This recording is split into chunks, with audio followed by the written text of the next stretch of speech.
Hello everyone, this is Gigi Risdall with What's Real in New Ulm, Minnesota. And I want to tell you, I'm being so real that I thought to myself, oh, I should go put on an apron because this looks pretty awful. I don't have an apron on, but I thought, no, because that's not what's real.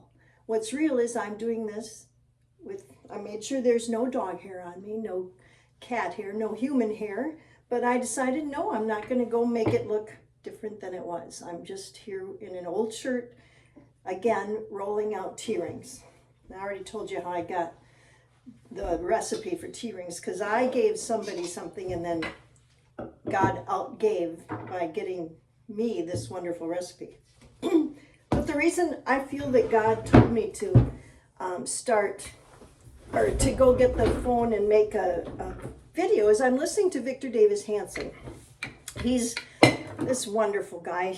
I think he's 70, and lives in California. He was a farmer. He's also a scholar, classicist, and he was just addressing the issue with Tucker Carlson, how he seems to have turned into a different person, especially on his views about Israel. He's just so anti-Israel. And I want to just tell you that I am pro-Israel.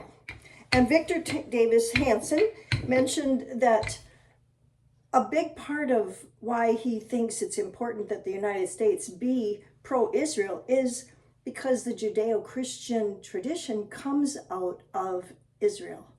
And I learned when I became a believer and started growing in my relationship with the Lord, I learned the scripture says that if we bless Israel, God will bless us. Which is kind of like me sharing this bread recipe with somebody or teaching this person how to learn how to make bread, and then me getting the bread recipe back. God says if we bless Israel, we will be blessed. But if we curse Israel, we will be cursed. Okay, so I'm against anybody who is wanting to get rid of Israel.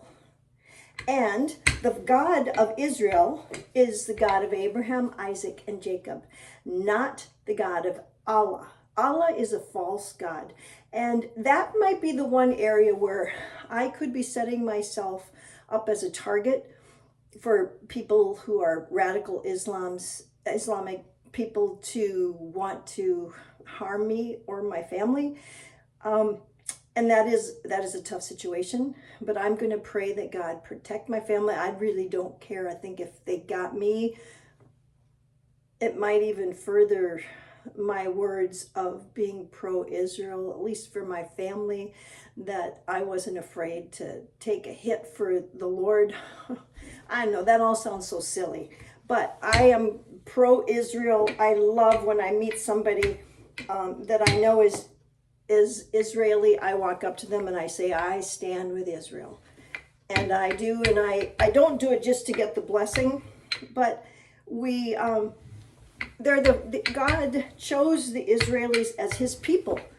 And because I trust God, whatever is his will, I'm going to stand by. So that was my little message for you today. I hope you have a great Christmas Eve tomorrow. We'll be going to see our family in the Twin Cities, and we wish everyone a Merry Christmas. That's what's real in New Ulm, Minnesota.